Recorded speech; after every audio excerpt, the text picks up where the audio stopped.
Hello and welcome to the wonderful world of economics. Yes बच्चों, हमने FY BCom के second semester का 6th chapter जो है बच्चों स्टार्ट किया है, जिसमें हम वन बाय वन डिस्कस कर रहे हैं कि एक प्रोड्यूसर या एक सेलर अपने प्रोडक्ट की जब प्राइसेस डिसाइड करता है तो कौन से मेथड फॉलो करता है। जिसमें हमने देखा था कि पब्लिक सेक्टर्स फर्म ज़्यादातर मार्जिनल कॉस्ट प्राइसिंग मेथड को अडॉप्ट करते हैं, और उसके अलावा मोनोपोली फर्म जो है वो भी जब मार्जिनल कॉस्ट प्राइसिंग को फॉलो करते हैं तो उसमें गवर्नमेंट इंटरफियर करके एडमिनिस्ट्रेटेड कॉस्ट जो है, रेगुलेटेड कॉस्ट जो है वो फॉलो करने की कोशिश करती है ताकि प्राइसेस को कंट्रोल किया जाए। फिर हमने कॉस्ट प्लस प्राइसिंग देखा, जिसे हमने मार्कअप कहा। फिर हमने मल्टी प्रोडक्ट प्राइसिंग देखा। अब इस चैप्टर का आखिरी हिस्सा दैट इज़ ट्रांसफ़र प्राइसिंग, ये जनरली शॉर्ट नोट में आता है बच्चों। ये भी एक बहुत ही इंटरेस्टिंग जो है, बहुत इजी है बच्चों। ट्रांसफ़र प्राइसिंग का जो मेथड है, जो आज हम बहुत आसानी से इजीली कवर करने वाले हैं। As you know that simplicity is our main motto. ना जब हम बात करते हैं ट्रांसफ़र प्राइसिंग, तो ये होता क्या है, पहले तो ये जनरली आप समझ लो, क्योंकि ये समझ लिया ना, once the concept is clear in your mind, फिर तो आप इजीली लिख पाओगे, क्योंकि नोट्स में मैंने बहुत इजीली आपको दिया हुआ है। तो पहले समझो ट्रांसफ़र प्राइसिंग फॉलो कौन करता है। फॉलो करते हैं जो लार्ज मल्टी नेशनल कॉरपोरेशंस हैं, जो बड़ी बड़ी फर्म्स हैं, लार्ज फर्म्स हैं, जेंट फर्म्स हैं। उनका क्या रहता है, उनकी जो प्रोडक्शन यूनिट्स हैं वो बहुत से सेक्शंस में, डिपार्टमेंट्स में, यूनिट्स में डिवाइडेड होता है, स्प्लिट होता है। उसमें क्या होता है, एक डिपार्टमेंट का जो प्रोडक्ट है वो दूसरे प्रोडक्ट में यूटिलाइज होता है। जब एक डिपार्टमेंट का प्रोडक्ट दूसरे डिपार्टमेंट की तरफ ट्रांसफ़र होता है तो वो जो डिपार्टमेंट है he is the seller of that product, और जो दूसरा प्रोडक्ट को परचेज कर रहा है यानी ले रहा है, वो उस प्रोडक्ट को बाय कर रहा है। तो इस दोनों के बीच में जब ये गुड्स का सेलिंग होता है तो they will determine the price, वो प्राइस डिटरमाइन करते हैं, जिसको हम कहते हैं ट्रांसफ़र प्राइसिंग। जैसे मैंने कहा लार्ज बिग एंटिटीज़ होती हैं, वो इस तरह के ट्रांसफ़र प्राइसिंग स्ट्रैटेजीज़ को फॉलो करती हैं, क्योंकि उनका इतना बड़ा जो यूनिट है, प्रोडक्शन है, वो अलग अलग डिपार्टमेंट्स में, अलग अलग यूनिट्स में कैरी हो रहा है। और इस तरह की जो ट्रांसफ़र प्राइसिंग है वो एक डिपार्टमेंट से दूसरे डिपार्टमेंट में ट्रांसफ़र होता है। इसको थोड़ा और सिंप्लीफाई कर रहे हैं। जैसे से फॉर एग्ज़ाम्पल एक बहुत बड़ी ऑटोमोबाइल इंडस्ट्रीज़ है। अब ऑटोमोबाइल इंडस्ट्रीज़ में वो डिफरेंट टाइप ऑफ कार जो है वो मैन्युफैक्चर कर रहे हैं। अब कार का मॉडल एक जगह बन रहा है, अब उसी कार में यूटिलाइज़ होने वाले जो टायर्स हैं वो किसी एक डिपार्टमेंट को उन्होंने दे दिया। वो डिपार्टमेंट का काम है अलग अलग कार के जो मॉडल्स हैं, टायर की जो साइज़ है वो आप उनको बना के दे दो। तो उन्होंने हर एक कार के मॉडल के हिसाब से, लग्जरी हो, कंफर्ट हो, प्रीमियम हो या रेगुलर जो हमारा दैट पर्टिकुलर प्रोडक्ट है, उसके हिसाब से जो उनकी रिक्वायरमेंट है, यानी टायर से रिलेटेड काम जो होगा वो स्पेसिफिक डिपार्टमेंट सेटिस्फाई करेगा। अच्छा, उसमें जो आपको देखते हो कि ग्लास की जो विंडशीट रहती है वो यूज़ होती है, तो उन्होंने ग्लास के लिए जितने भी रिक्वायरमेंट है उस कार के डिफरेंट मॉडल में उन्होंने एक डिपार्टमेंट को दे दिया, क्योंकि वो भी उसमें एक असेंबल्ड प्रोडक्ट रहता है। उसमें कुछ इलेक्ट्रिकल्स जो इक्विपमेंट्स रहते हैं वो भी चाहिए। जैसे हम देखते हैं आजकल कार में अंदर हम लोग टीवी जो रहता है वो एलसीडी टीवी अलग अलग सीट पे वो भी प्रोवाइडेड होता है। एक मिनी फ्रिज जो रहता है वो उसमें अवेलेबल होता है। एयर कंडीशन वो उसमें फ़िट किया होता है, लाइटिंग उसमें फ़िट की जाती है। यानी इतने सारी चीज़ उन्होंने इलेक्ट्रिकल से रिलेटेड हर काम एक डिपार्टमेंट को दे दिया। और उसके बाद जब सब ये डिपार्टमेंट अपना अपना प्रोडक्ट उस पर्टिकुलर कार में या पर्टिकुलर यूनिट को देते जाते हैं तो वो बन जाता है एक complete product, that is car. अब ये जो है ये लार्ज स्केल इंडस्ट्रीज़ हैं। लार्ज स्केल इंडस्ट्रीज़ का प्रोडक्शन ऐसे अलग अलग डिपार्टमेंट में जो है वो बटा हुआ रहता है, डिस्ट्रीब्यूटेड होता है। अब इसमें एक डिपार्टमेंट दूसरे डिपार्टमेंट को जब अपना प्रोडक्ट देता है तो उसको प्रोड्यूस करने में कॉस्ट तो लगा है बच्चों, तो बट नेचुरल वो अपनी एक्चुअल कॉस्ट को वो दूसरे डिपार्टमेंट से रिकवर करेगा, तो उसको हम कहते हैं ट्रांसफ़र प्राइसिंग। अब इसमें हम ये भी कह सकते हैं कि सपोज सब्सिडरी कंपनी है। अब सब्सिडरी कंपनी ने या सब्सिडरी जो भी उनका पर्टिकुलर लिमिटेड हाउसेज है, उन्होंने कोई प्रोडक्ट पेरेंट कंपनी के लिए बनाया, तो पेरेंट कंपनी उस सब्सिडरी कंपनी को उस प्रोडक्ट का प्राइस तो देगी ना बच्चों, तो वो जो प्राइस है that is nothing but transfer pricing. अब ऐसा जब हम बहुत बड़े इंडस्ट्रीज़ में देखते हैं, जैसे हम देखते हैं बहुत सारे इंडस्ट्रीज़ के यूनिट इंडस्ट्रीज़ जो हैं या डिफरेंट डिपार्टमेंट्स जो हैं, प्रोडक्शन हाउसेस जो हैं इंडिया में भी हैं, और कुछ उनके एसोसिएटेड एंटरप्राइजेज जो हैं वो एब्रॉड में भी हैं। जब ऐसा रहता है कि उनके कुछ यूनिट यहाँ और कुछ यूनिट एसोसिएटेड एंटरप्राइजेज जो है वो एब्रॉड में हैं, वहाँ पर भी बच्चों ये ट्रांसफ़र प्राइसिंग की स्ट्रेटजीज़ यूज़ होती है as per the section 92B। अब ये जो लेवल है वो थोड़ा हाई है, जो जनरली बच्चे CA लेवल के फाइनल एग्ज़ाम में कवर भी करते हैं बच्चों। अब उसमें क्या होता है, उसमें भी ट्रांसफ़र प्राइसिंग को फोकस किया जाता है। उसमें ट्रांसफ़र प्राइसिंग को क्यों फोकस किया जाता है, क्योंकि वो उनका एसोसिएटेड ब्रांच है, उसी का ही यूनिट है। जब सपोज़ कोई भी हमने प्रोडक्ट जो है वो एब्रॉड में, सपोज़ जो इंडस्ट्री है मल्टीनेशनल कॉरपोरेशन इंडिया में है, लेकिन उसका एक एसोसिएटेड लिंक जो है वो UK में है, USA में है, ऑस्ट्रेलिया में है, जापान में है, जर्मनी में है, वहाँ से। अब सपोज़ हमने वहाँ से कोई भी प्रोडक्ट जो है, जो उस पर्टिकुलर प्रोडक्ट का एक कनेक्टिंग जो रिक्वायरमेंट है वो हमने वहाँ से मंगाया, हमने वहाँ से बाय किया। तो जब बाय किया तो गवर्नमेंट क्या करती है, इस ट्रांसफ़र प्राइसिंग को रेगुलेट करने के लिए सेपरेट डिपार्टमेंट को सेटअप कर देती है। स्पेशली जब मल्टीनेशनल कंपनीज़ की कोई एसोसिएटेड ब्रांच जो है, एसोसिएटेड डिपार्टमेंट जो है, एसोसिएटेड जो यूनिट है, अगर वहाँ से हमारे पास एब्रॉड से कुछ चीज़ें आ रही हैं तो उनको प्रॉपरली मॉनिटर किया जाता है, चेक किया जाता है कि वो बराबर उन्होंने बनाया है। और उसके लिए एक वर्ड मैं बताती हूँ बच्चों, जो स्पेशली कॉमर्स के बच्चों को तो यहाँ पे यूटिलाइज नहीं होता है, लेकिन for your knowledge purpose you should know it, कि उसको कहा जाता है आर्म लेंथ प्राइस। क्या होता है बच्चों, ये नाम है आर्म लेंथ प्राइस। अब ये आर्म लेंथ प्राइस क्या होता है, सपोज़ एक ऑटोमोबाइल इंडस्ट्री है जैसे हमने कहा। अब उस ऑटोमोबाइल इंडस्ट्रीज़ ने अपने किसी प्रोडक्ट को उन्होंने एसोसिएटेड एंटरप्राइज से मंगा लिया और उसका प्राइस था suppose 1 crore, as per billing जो वो बिल्स वहाँ से आए उनसे रिलेटेड वो था 1 करोड़ ना।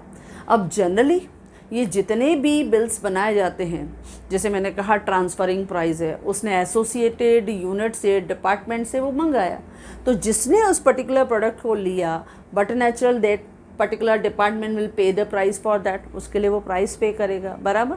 अब सपोज़ जब उन्होंने वहाँ से वो चीज़ें एसोसिएटेड एंटरप्राइजेस से मंगाई और उसकी प्राइस थी 1 करोड़, तो गवर्नमेंट उनको मॉनिटर करती है। क्यों मॉनिटर करती है, क्योंकि अगर वो प्रॉपरली रेगुलेटेड उन ट्रांसफ़र प्राइसिंग को फोकस नहीं करेगी तो सम टाइम गवर्नमेंट में सफ़र लॉस, उन्हें लॉसेस हो सकते हैं। आप बोलोगे ऐसा क्यों हो सकता है। अब जैसे मैंने कहा कि सपोज़ उन्होंने मंगाया वहाँ से, एब्रॉड से मंगाया, और वो बिल कितने का था बच्चों, 1 करोड़ का। अब गवर्नमेंट के जो रिसोर्सेज हैं उन्होंने उनको इवैल्यूएट किया कि इनकी मार्केट में प्राइस क्या है, तो उन्होंने देखा उसकी मार्केट में जो प्राइसेस है वो 80 लाख है, उसकी जो मार्केट में प्राइस है वो 80 लाख है, नॉट 1 करोड़। उन्होंने तो 1 करोड़ दिखा दिया।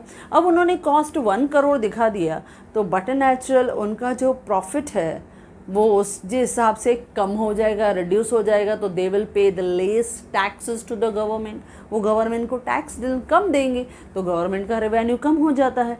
लेकिन अगर गवर्नमेंट बोलेगी नहीं, उसका आर्म लेंथ प्राइस यानी उसका स्टैंडर्ड प्राइस जो है मार्केट में वो 80 लाख से ज़्यादा नहीं है, मैं 80 लाख के हिसाब से उसको ट्रांसफ़र प्राइसिंग जो है वो कंसिडर करूँगी, तो इससे उनका प्रॉफिट जो होगा वो 20 लाख से बढ़ जाएगा, यानी they have to pay the taxes according to that. तो ये सब चीज़ें रहती हैं।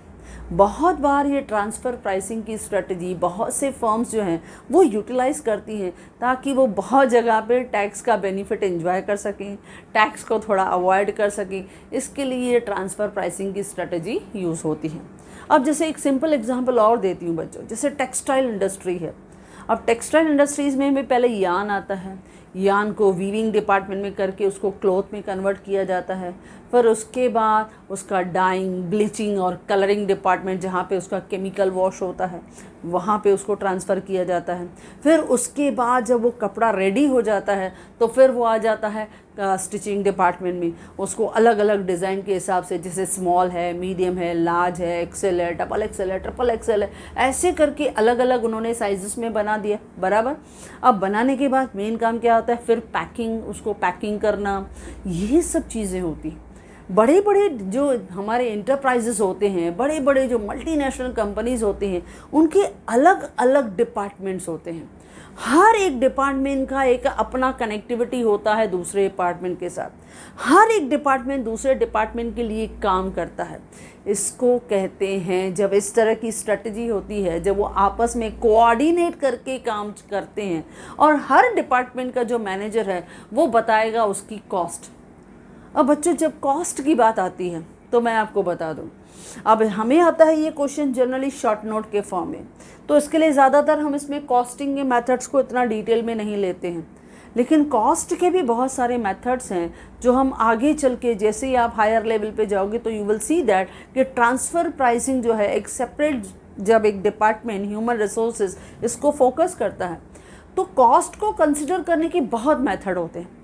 जैसे हमने पहला कहा कि जो एक्चुअल कॉस्ट है, यानी हमने मार्जिनल कॉस्ट के हिसाब से उसको कंसिडर कर दिया, या हमने कॉस्ट प्लस मेथड जो हमने देखा, मार्कअप मेथड, जिसमें आप कॉस्ट को फिक्स करते हो by adding revenue on that. हर एक प्रोड्यूसर अपना प्रॉफिट मार्जिन डिसाइड कर लेता है, भाई मुझे 10% चाहिए, कोई बोलेगा नहीं मुझे 15% चाहिए। हर एक ने अपना अपना रिटर्न बता दिया और प्राइस फिक्स कर दिया। कोई स्टैंडर्ड कॉस्ट जो है वो फिक्स्ड जो है ट्रांसफ़र प्राइसिंग, उसी मेथड को वो फॉलो कर देता है। कोई ऑब्ज़र्व करता है नहीं मार्केट की प्राइसेस डिफरेंट हैं, यानी मार्केट में जैसी सिचुएशन, जैसी कंडीशन, वैसे प्राइसेस को फॉलो कर देना। मार्केट में क्या है, क्योंकि मार्केट एज़ पर सीजन्स के हिसाब से बदलता है, मार्केट में कंडीशंस क्या है उसके हिसाब से, मार्केट में टेस्ट क्या है, डिमांड क्या है, प्रेफरेंस क्या है, क्या लेटेस्ट फैशन चल रहा है, तो मार्केट की इलास्टिसिटी के हिसाब से भी प्राइस फिक्स होता है। कभी कभी होता है अपॉर्चुनिटी कॉस्ट मेथड, ये भी एक इम्पॉर्टेंट मेथड होता है। इसमें क्या होता है, अपॉर्चुनिटी कॉस्ट में जो पर्टिकुलर डिपार्टमेंट जो उस प्रोडक्ट को सेल कर रहा है वो मिनिमम प्राइस फिक्स कर देता है, भाई मैं इस मिनिमम प्राइस फिक्स कर देता हूँ, इससे मैं कम में दूंगा नहीं।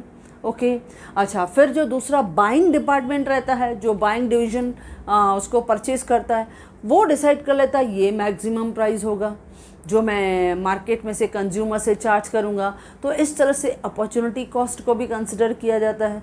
फिर नेगोशिएट प्राइसिंग मेथड भी रहता है।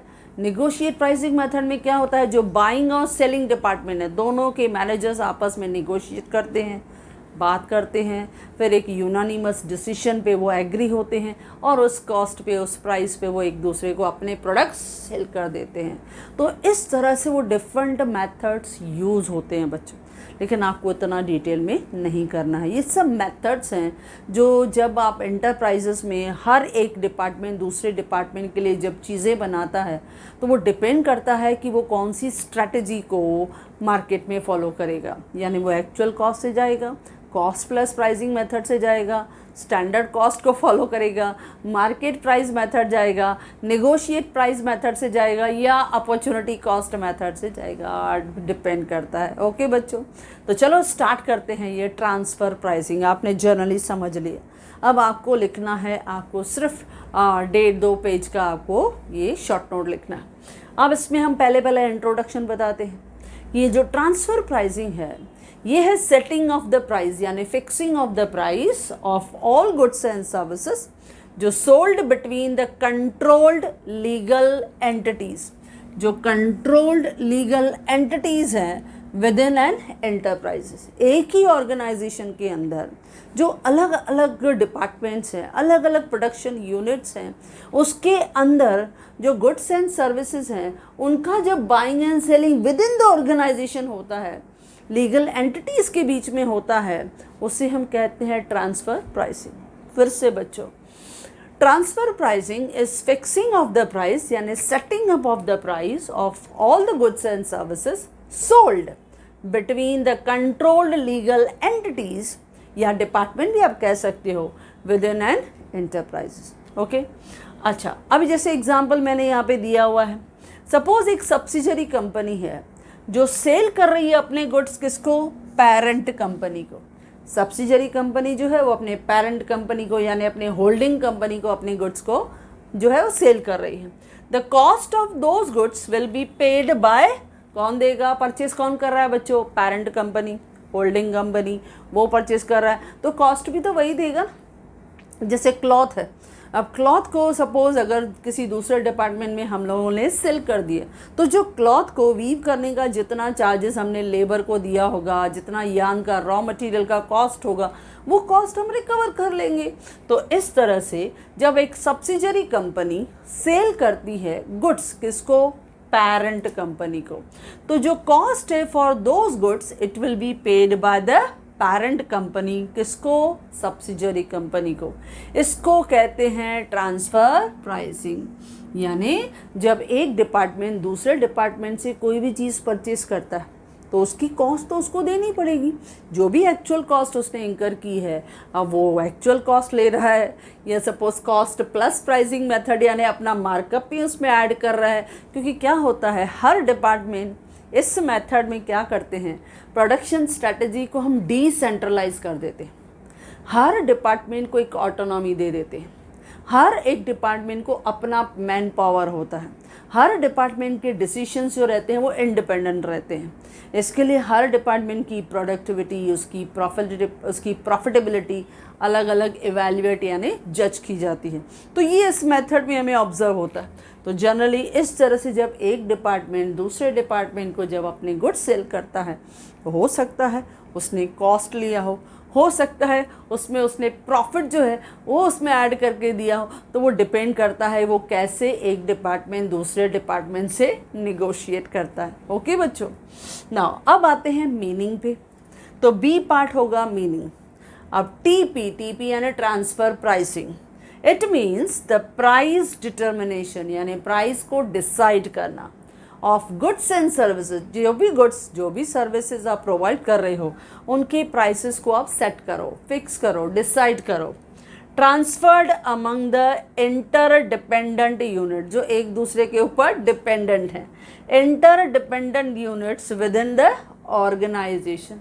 जो एक ही ऑर्गेनाइजेशन के अंदर जब अलग अलग यूनिट एक दूसरे पे डिपेंडेंट हैं, तो जब उनको वो गुड्स सेल करते हैं तो जो भी उनसे कॉस्ट वो कवर करते हैं that is called transfer pricing. फिर से बच्चों, transfer pricing means price determination of goods and services transferred among interdependent units या transferred from one department to another department, it is called transfer pricing. इसको भी ऐसे भी कह सकते हो। तो ये आपका ट्रांसफ़र प्राइसिंग है। अच्छा, अब मेन ऑब्जेक्टिव, जब हम ट्रांसफ़र प्राइसिंग को फॉलो करते हैं बच्चों, तो हमारा मेन ऑब्जेक्टिव क्या होता है, what is the purpose behind that, क्यों हम ट्रांसफ़र प्राइसिंग स्ट्रेटजी को फॉलो करते हैं। अब जैसा first to calculate the profitability of each department separately.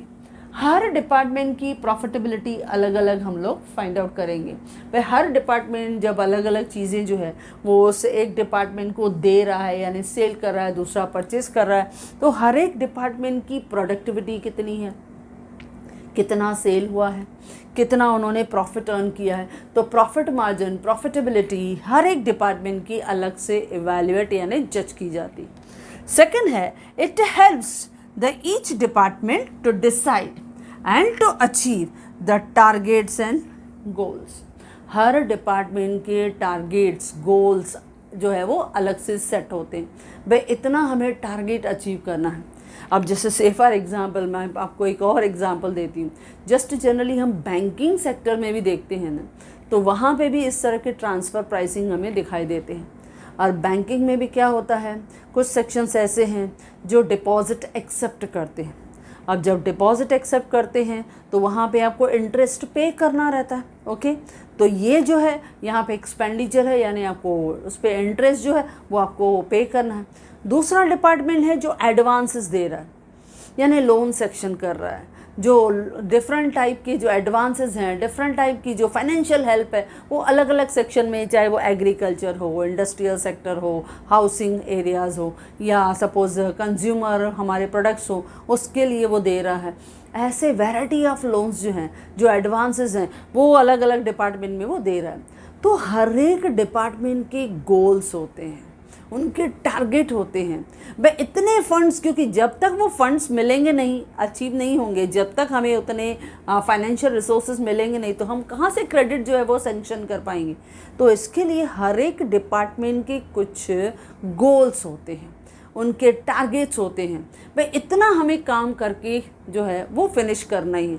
तो इससे इनका हमेशा जब टारगेट होता है, उनके सामने गोल रहता है, तो they will put efforts according to that.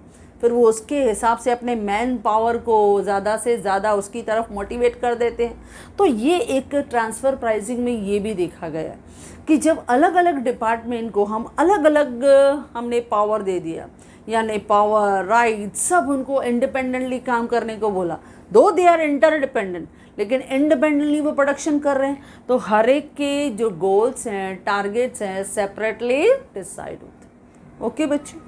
Third है, it helps each department to enjoy the maximum profit.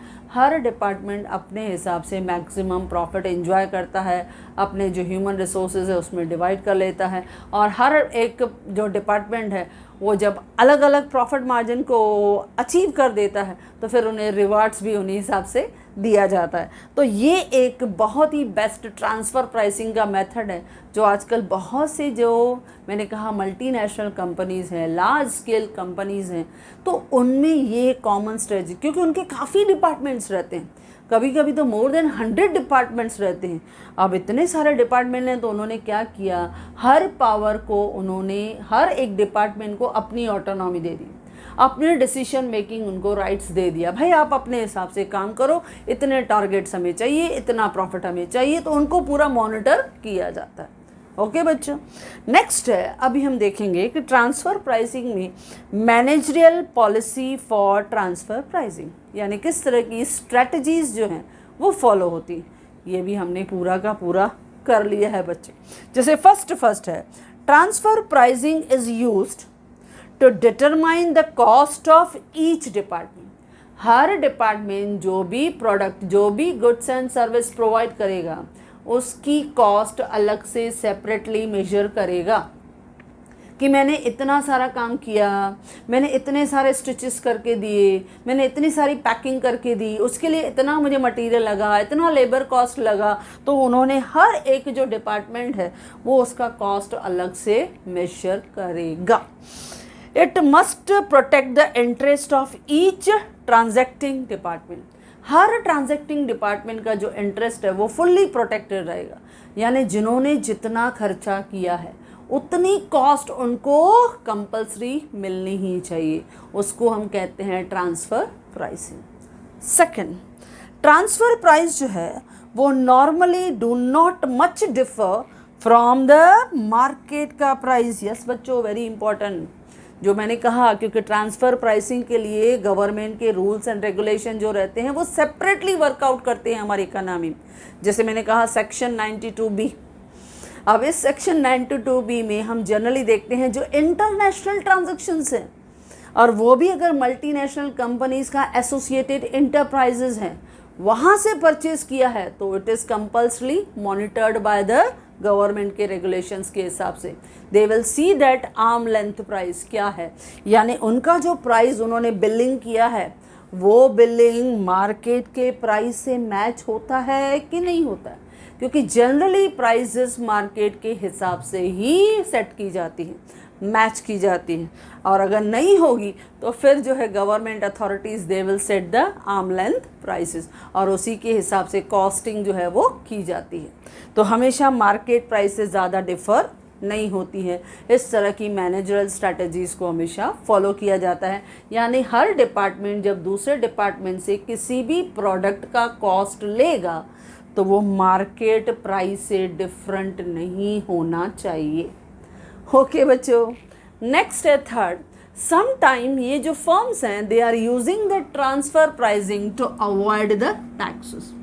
कभी कभी ऐसा होता है कि उन्होंने, जैसे मैंने कहा, उन्होंने ट्रांसफ़र प्राइसेस जो है वो चार्ज किया, लेकिन उसमें उन्होंने अपना, उस कॉस्ट में अपना रिटर्न जो था वो भी ऐड कर दिया, उसमें जो प्रॉफिट परसेंटेज था, प्रॉफिट मार्जिन था, वो भी ऐड कर दिया। तो इससे कॉस्ट बढ़ जाती है, कॉस्ट बढ़ जाएगी तो प्रॉफिट कम हो जाएगा। ओवरऑल जब प्रॉफिट कम हो जाएगा तो गवर्नमेंट को जो टैक्सेस पे करने हैं वो कम हो जाते हैं। तो इसके लिए टैक्सेस को अवॉइड करने के लिए भी बहुत से फर्म्स जो हैं वो इस ट्रांसफ़र प्राइसिंग का सपोर्ट लेते हैं। नेक्स्ट है fourth one, as the transfer prices जो है it will affect the profit, वो आपके प्रॉफिट को अफेक्ट करते हैं, of each unit involve, so these prices must be monitored by the finance department. इसके लिए जितनी भी ये ट्रांसफ़र प्राइसेस से रिलेटेड जितनी भी ट्रांजैक्शंस होती हैं उनको फाइनेंस डिपार्टमेंट जो है वो सेपरेटली मॉनिटर करता रहता है। क्यों भाई? क्योंकि इसके उस ट्रांसफ़र प्राइसिंग की वजह से मेन है आपका प्रॉफिट अफेक्टेड होता है। अगर उन्होंने डेलिबरेटली प्रॉफिट को रिड्यूस किया है तो गवर्नमेंट का रेवेन्यू कम हो जाता है। इसके लिए फाइनेंस डिपार्टमेंट उनको मॉनिटर करता रहता है, एवैल्यूएट करता रहता है, ओके, ताकि उनकी कॉस्ट जो है वो मार्केट प्राइस से ज़्यादा ज़्यादा डिफरेंट नहीं हो। ओके बच्चों, अच्छा, अब हमने काफ़ी इसमें सीख लिया, इंट्रोडक्शन देख लिया, मीनिंग देख लिया, मेन ऑब्जेक्टिव्स हमने देख लिया, और इसके लिए ट्रांसफ़र प्राइसिंग के लिए वो क्या मैनेजरियल स्ट्रैटेजी पॉलिसी फॉलो करते हैं वो भी हमने देख लिया। अब फाइनली देखते हैं इसके एडवांटेजेस, क्या फ़ायदे हैं। अब वो भी बच्चों आपको पूरा का पूरा समझ में आ गया। फ़ायदा क्या है? नंबर 1, अब देखो इसमें हर डिपार्टमेंट एक दूसरे से इंटरकनेक्टेड है, जुड़ा हुआ है, यानी एक दूसरे से कोऑर्डिनेट रहता है, यानी एक दूसरे की हमेशा उनके डिसीशंस को समझता है, उनकी रिक्वायरमेंट को समझता है, एक दूसरे का हेल्पिंग हैंड बनता है, तो काफ़ी सपोर्टिव डिपार्टमेंट रहता है। यानी इसमें ह्यूमन रिसोर्सेस हमेशा एक दूसरे को काफ़ी हेल्प करते हैं। तो ये जो आपका ट्रांसफ़र प्राइसिंग मेथड है, जिसकी वजह से आपके बहुत से डिपार्टमेंट एक दूसरे से बाय एंड सेलिंग जब से कनेक्टेड हैं, तो हर डिपार्टमेंट हेल्पफुल रहता है in coordination between various divisional department.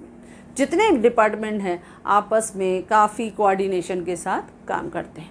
Next है useful for framing the policy. जब इस तरह की ट्रांसफ़र प्राइसिंग को वो फोकस करते हैं तो टॉप लेवल पे मैनेजरियल अथॉरिटीज़ जब भी कोई प्रोग्राम्स या पॉलिसीज़ बनाते हैं तो they will keep in mind the transfer prices charged by each department. हर डिपार्टमेंट कितनी चार्जेस ले रहा है उसके हिसाब से they will set the policy. Next होता है very easy to evaluate the performance, क्योंकि हर डिपार्टमेंट का प्रॉफिटेबिलिटी आप अलग अलग देख रहे हो, हर डिपार्टमेंट की प्रॉफिटेबिलिटी अलग है, उनका मैक्सिमम प्रॉफिट भी वो एंजॉय कर रहे हैं, तो इसके लिए यू कैन इजीली इवैल्यूएट यानी जज the performance of each and every department. हर डिपार्टमेंट का परफॉर्मेंस, उनकी सक्सेस को जज करना बहुत आसान हो जाता है।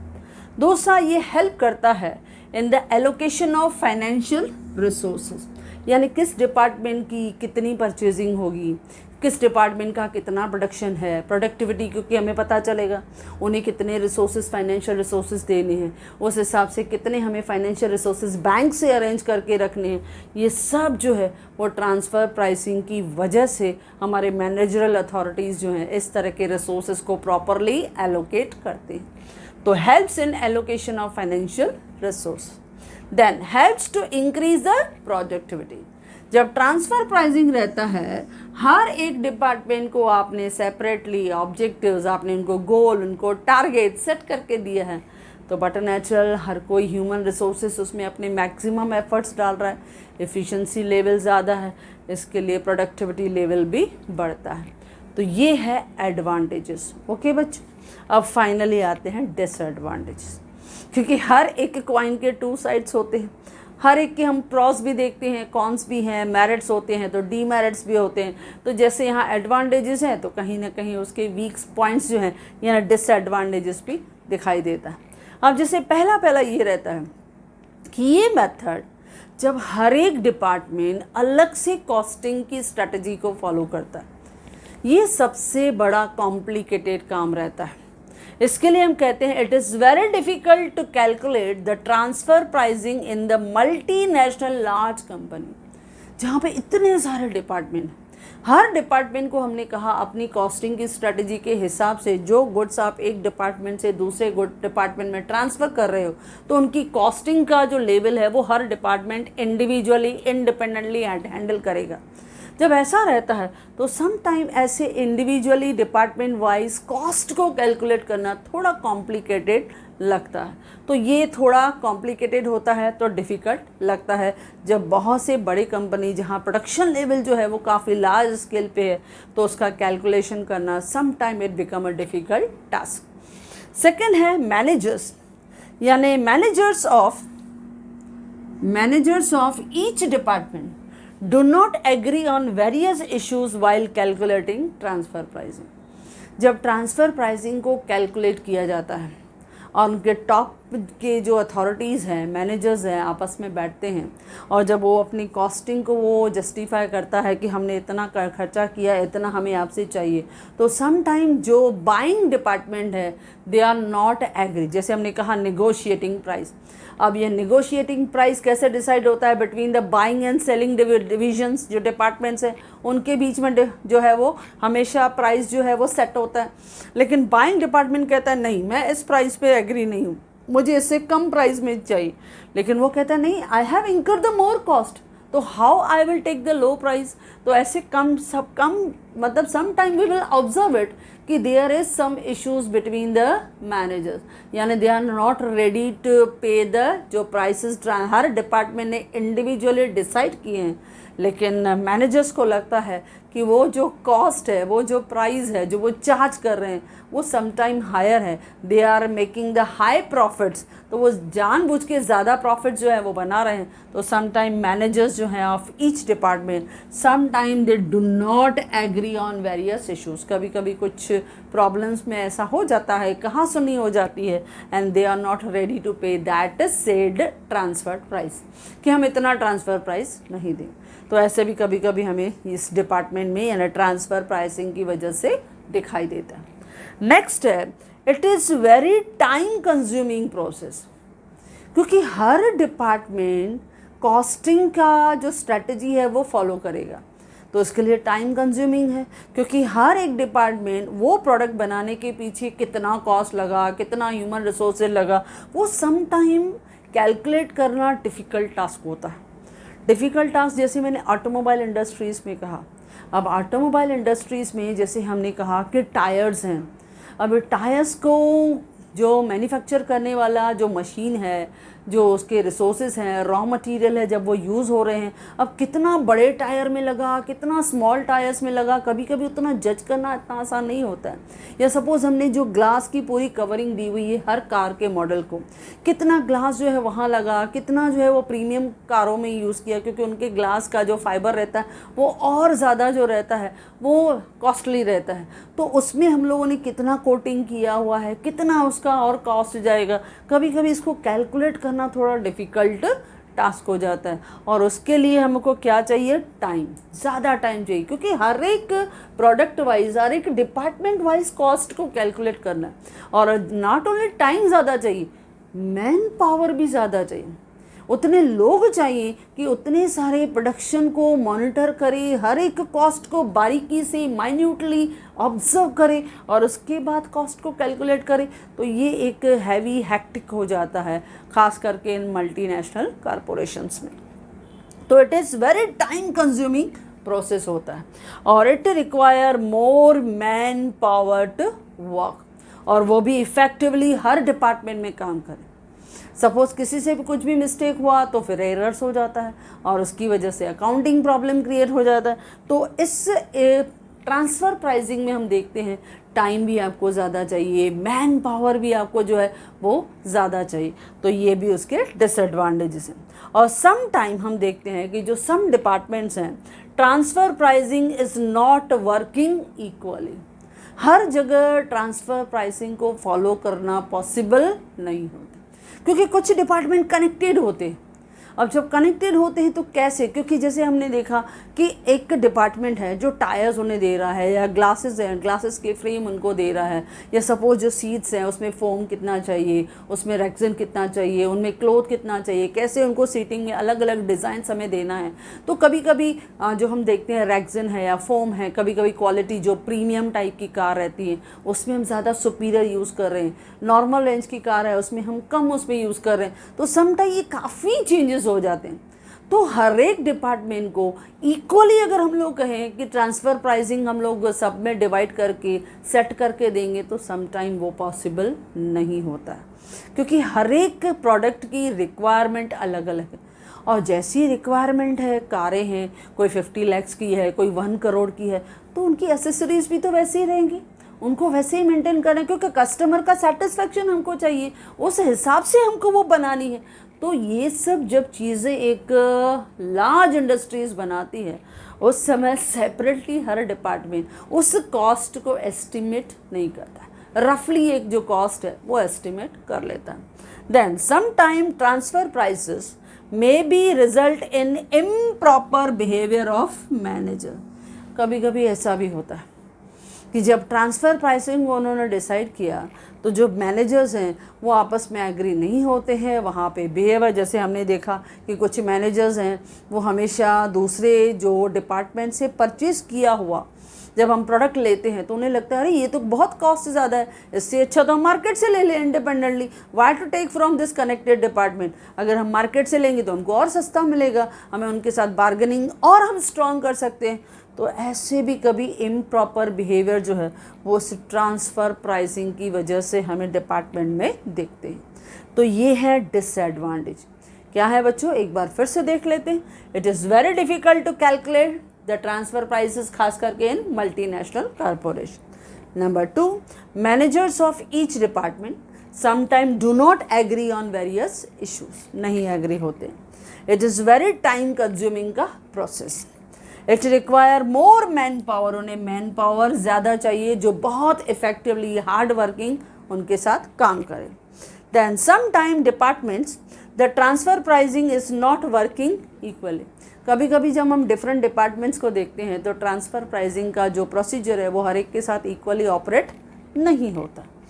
सम time transfer pricing may result in improper behaviour of the manager. तो बच्चों इस तरह से आपको ये ट्रांसफ़र प्राइसिंग का शॉर्ट नोट के फॉर्म में आता है। खास करके इस चैप्टर में से इंट्रोडक्शन देना है, आपने मीनिंग दिया, ऑब्जेक्टिव्स हैं आप देख रहे हो, only 3 objectives are there. Then managerial strategies हैं 4 हैं, एनी 2-3 मैनेजरल स्ट्रेटजीज़ आपने लिखा। एडवांटेजेस हैं, कोई भी 3 एडवांटेजेस लिखो, 3 डिसएडवांटेजेस बहुत हो गया, एक शॉर्ट नोट के लिए आप अच्छी तरह से लिख सकते हो। ओके बच्चों, तो ये था आपका ट्रांसफ़र प्राइसिंग जो हमने बहुत ही अच्छी तरह से इस FY लेवल पे हमने कवर किया, क्योंकि मैंने कहा ये टॉपिक CA लेवल पे भी रहता है लेकिन वो काफ़ी डीप रहता है। ओके बच्चों, तो इस तरह से लार्ज स्केल इंडस्ट्रीज इस ट्रांसफ़र प्राइसिंग के मेथड्स को फॉलो करती हैं जो हमने एक मेथड की तरह आज समझ लिया।